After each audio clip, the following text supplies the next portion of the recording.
What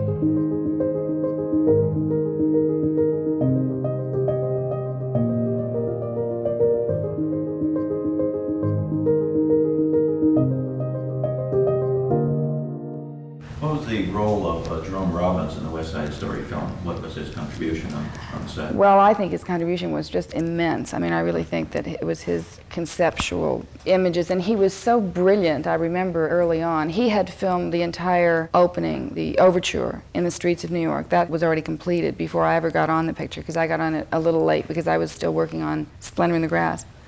And so I came in and had to go to work on Sundays to catch up to the rest of the kids that had already been working on the dance routines, you know. I would say he actively directed about over a third of it. He was so clever about film that he would sometimes say to the cutter, it's 10 frames off or something, and they would say, Mr. Robbins, it's really impossible to, know that something is 10 frames off. And he would say, well, I'd like you to check it. And then they would check it, and it would be 10 frames off. I do think the man is a genius.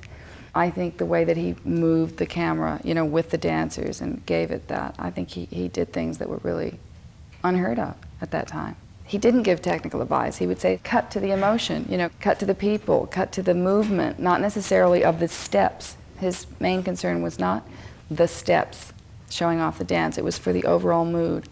And I also found him to be a fantastic actors director. I felt that he really would give the non-technical direction. And that Bob Wise, who is certainly a very talented man also, but his whole background is from editing. And I found that Wise, to my surprise really, I had expected it to be the other way around, Wise would give the technical direction. He would say, that was fine, Natalie, but next time hold the scissors up a little higher so we get them into the frame, And Jerry would say something that pertained to the emotional content of the scene.